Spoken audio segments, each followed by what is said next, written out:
वफाकी दारुल-हुकूमत इस्लामाबाद के इलाके तरनौलाई में आज नमाज जुमा के दौरान एक अलमनाक सानहा पेश आया, जहां इमाम बारगाह व मस्जिद खदीजतुल कुबरा के करीब होने वाले खुदकुश धमाके ने पूरे शहर को सोग में मुब्तला कर दिया। इस अंदोहनाक वाक़े के नतीजे में कम अज़ कम 31 अफराद शहीद जबकि 169 से ज़ायद अफराद ज़ख्मी हो गए हैं। ये सानहा दारुल हुकूमत में गुज़श्ता कई बरसों के दौरान पेश आने वाले सबसे हौलनाक और खूनी वाक़यात में से एक करार दिया जा रहा है। पुलिस और इंतज़ामी ज़राए के मुताबिक धमाका उस वक्त हुआ जब नमाजी नमाज जुमा अदा कर रहे थे और इमाम बारगाह में बड़ी तादाद में अफराद मौजूद थे।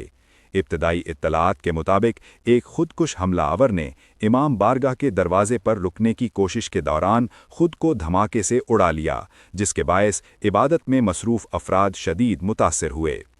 धमाके के फ़ौरन बाद इमाम बारगाह और उसके अतराफ़ में चीखो पुकार, भगदड़ और खौफ की फ़िज़ा छा गई। हर तरफ ज़ख्मी अफराद मदद के मुंतज़िर दिखाई दिए, जबकि जाए वक़ुआ पर दिलखराश मनाज़िर देखने में आए। रेस्क्यू टीमें, पुलिस और कानून नाफिज करने वाले इदारे फौरी तौर पर मौके पर पहुंच गए और ज़ख्मियों को करीबी हस्पतालों में मुंतकिल किया गया। पिम्स, पोली क्लिनिक और सीडीए हस्पताल में इमरजेंसी नाफिज कर दी गई है, जहां डॉक्टर्स और तिब्बी अमला मुसलसल ज़ख्मियों को तिब्बी इमदाद फराहम कर रहा है।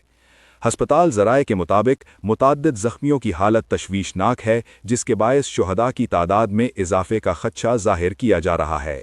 लवाहिकीन अपने प्यारों की खैरियत के लिए हस्पतालों के बाहर बेबसी और इज़्तिराब की तस्वीर बने नज़र आ रहे हैं।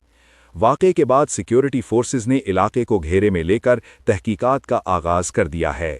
फॉरेंसिक टीमें शवाहिद इकट्ठे कर रही हैं ताकि इस अफसोसनाक हमले के ज़िम्मेदार अनासिर को बेनकाब किया जा सके। हुक्काम का कहना है कि इबादतगाह को निशाना बनाना एक सफ़ाक और बुज़दिलाना फ़ेल है, जिसका मकसद मुआशरे में खौफ और अदम इस्तेहकाम पैदा करना है।